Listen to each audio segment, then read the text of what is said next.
Data ہے مجھ سے پوچھو تو پورے قرآن میں حضور کی شفاعت کی سب سے بڑی دلیل ہی یہی آیت کریمہ سبحان اللہ سبحان اللہ سبحان اللہ. یعنی یکسر مختلف نقطہ نظر جب آپ نے پیش کیا.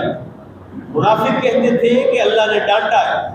اب ذرا سنیے سرکار فاروق اعظم رضی اللہ تعالیٰ عنہ نے ایک شخص کو، وہ امام مسجد تھا، آپ کو میری آواز ٹھیک ٹھیک آ رہی ہے؟ امام مسجد تھا. جناب فاروق اعظم رضی اللہ تعالیٰ عنہ نے اس شخص کو صرف اس وجہ سے قتل کر دیا تھا کہ وہ ہر روز فجر کی نماز میں عبس و تولی کی تلاوت کرتا تھا. اور یہ فرمایا منافق تھا، منافق گندی نیت کا عامل تھا، گندے نظریات کا عامل تھا. سرکار فاروق اعظم نے اسے صرف اس بنیاد پر پکڑ کر مسجد سے باہر کھینچ قتل کر دیا. تجھے قرآن میں صرف ایک ہی سورت ملی ہے تو بددعا کیوں نہیں پڑھتا؟ سبحان اللہ. تو یاسین کیوں نہیں پڑھتا؟ مزمل کیوں نہیں پڑھتا؟ تو مدثر کیوں نہیں پڑھتا؟ تو رحمان کیوں نہیں پڑھتا؟ تو ایک ہی سورت مل رہی ہے جس کے متعلق مدینہ کے منافق کہا کرتے دیکھا اللہ نے ڈانٹا ہے اپنے نبی آپ اسے پکڑ کے قتل کر. یہ جماعت علی شاہ صاحب فرماتے ہیں یہ حضور کی شفاعت کی سب سے بڑی دلیل ہے، سب سے بڑی دلیل ہے. یہ آیت پاک لوگوں نے جب بالکل مختلف موقف سنا انہوں نے کہا حضور وجہ کس طرح بتائیے، سرکار کی شفاعت کہاں اور یہ آیت کا مزاج کہاں؟ پھر جماعت علی شاہ صاحب رحمۃ اللہ تعالیٰ نے آپ فرمانے لگے کہ قیامت کے دن اب انداز دیکھیے، قیامت کے دن جب گنہگار جل رہے ہوں گے آگ میں، اس وقت نبی کریم علیہ السلام و تسلیم اٹھ کر اللہ کی عدالت میں یہ درخواست کریں گے مولا میں نے دنیا میں صرف ایک بندے سے منہ موڑا تھا، تو نے پوری صورت اتار دی تھی. سبحان اللہ سبحان اللہ. زور سے کہو اہل ایمان سبحان اللہ. مولا میں نے دنیا میں صرف ایک بندے تیرے ایک بندے سے منہ موڑا تھا اور تو نے پوری صورت نازل کر دی. آج لاکھوں جل رہے ہیں، مجھے ذرا کسی نے شفاعت دے تاکہ سفارش کر کے تیرے بندوں کو جہنم سے نکال کر جنت کا مالک ہو. میں نے ایک سے منہ موڑا تو نے صورت نازل کر دی، تیری رحمت لاکھوں سے کیسے منہ موڑ سکتی ہے؟ میں نے آج جمعہ کے اندر عرض کیا تھا سرکار ہمارے وکیل نہیں، حضور ہمارے شفیع. وکیل نہیں ہے، حضور ہمارے شفیع. زور سے بولیے شفیع.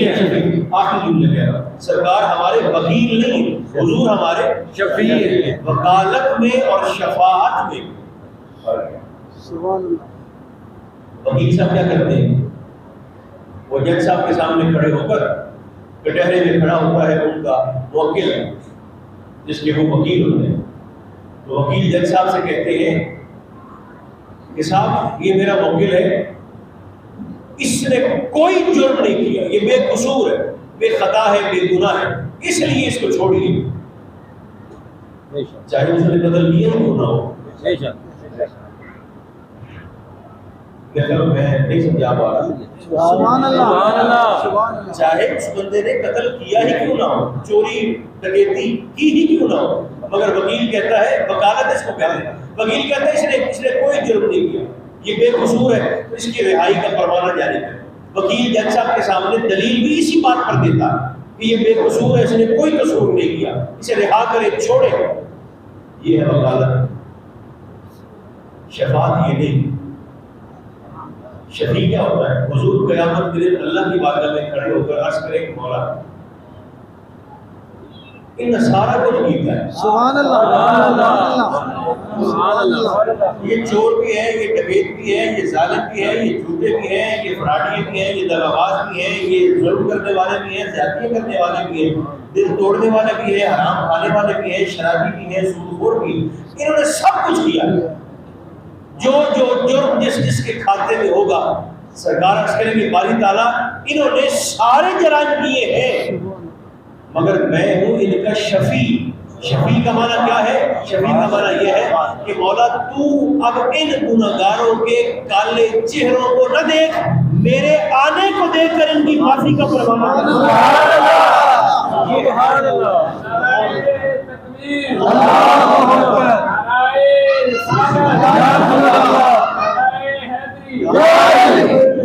تو وکالت میں اور شفاعت میں وکیل کہتا ہے کچھ نہیں کیا، شفیع کہتا ہے سب کچھ کیا. کیا سب کچھ ہے، لیکن اب جو کہ میں جو آ گیا ہوں، اب جو کہ میں جو ساتھ آ گیا ہوں، اب تو ان کے کرتوتوں کو نہ دیکھ، میرے آنے کی نسبت کو دیکھ کر سب کے لیے معافی کا اعلان. سرکار ہمارے وکیل نہیں ہے، حضور ہمارے شفیع. دیکھیں وکالت ہو یا سفارش ہو یا شفاعت ہو، اب قیامت کے دن اس کے مدعی مصطفیٰ بن جائے، شفیع مصطفیٰ بن جائے، اللہ کی عدالت سے سوائے گناہگاروں کے حق میں فیصلہ آنے کے اور فیصلہ ہو کے سکتا ہے. فیصلہ تو ہوگا اور ہوگا بھی گناہگاروں کے حق میں. بلکہ آپ یہ اردو سلام پڑھتے ہوئے کہتے تھے شفیع المذنبین. سبحان اللہ. کیا کہتے ہیں؟ شفیع المذنبین. شفیع المذنبین. تو یہ شفیع کیا ہے؟ دیکھیں میں مثال دیتا ہوں. دو بھائی ہوں، دونوں کے پلاٹ ہوں، ساتھ ہوں، دو پلاٹ ہوں دونوں کے 10 مرلے کے.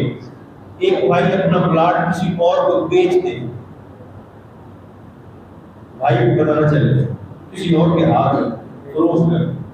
جب بھائی کو پتہ چلے تو وہ وکیل صاحب کے پاس جا کر کہے کہ بھائی حق تو میرا تھا، میرے بھائی نے کسی اور کو بیچ دیا ہے، میں نے یہ خریدنا ہے، اب میں کیا کروں؟ تو وکیل صاحب کہے کہ کوئی بات نہیں، ہم شفا کر دیتے ہیں. کیا کر دیتے؟ شفا. جو مادہ شفیع کا ہے وہی شفا کا ہے. ہم شفا کا مقدمہ کر دیتے ہیں. بھائی اس میں کیا ہوتا ہے؟ تو وہ کہے گا کہ ہم جج صاحب کے سامنے کھڑے ہو کر کہیں گے یہ میرا موکل ہم نے شفا کا کیس کیا ہے، وہ پلاٹ جو اس کے بھائی نے کسی اور کو بیچا ہے وہ حق تو اس کا بنتا تھا. وہ حق تو اس کا پہلا حق تو خریدنا اس بھائی کا بنتا تھا، مگر اس نے کسی اور کو سیل کر دیا. تو آپ مہربانی کریں، یہ شفا کا کیس ہے، حقدار یہ ہے، آپ مہربانی کر کے اس کے حق میں فیصلہ کریں. جج صاحب پھر اس کے حق میں شفا کا فیصلہ کر دیں گے. سرکار بھی ہمارے شفیع ہے. کیا مانا ہوگا؟ حضور قیامت والے دن گناہگاروں پر اللہ کی عدالت میں شفا کریں. سبحان اللہ. سبحان اللہ. کیا کریں گے؟ قیامت کے دن فرشتے گناہگاروں کو جب پیشانی کے بالوں سے پکڑ کر گھسیٹ کر جہنم میں جا رہے ہوں گے تو سرکار اللہ کی کچہری میں گناہگاروں پر شفا کریں گے اور حضور یہ عرض کریں گے مولا ان گناہگاروں پر حق تو میرا بنتا تھا، فرشتے انہیں کہاں لے کر جا رہے ہیں؟ تیرا وعدہ تھا، تیرا وعدہ تھا. سرکار فرماتے اللہ نے مجھے 2 آپشن دیے، سبحان اللہ. 2 اختیار دیے. محبوب یا آدھی امت کو بغیر حساب کے بخشوا دے یا شفاعت کا حق لے لے. دونوں میں سے ایک. یا آدھی امت کو بغیر حساب کے بخشوا لے جنت، یا شفاعت کا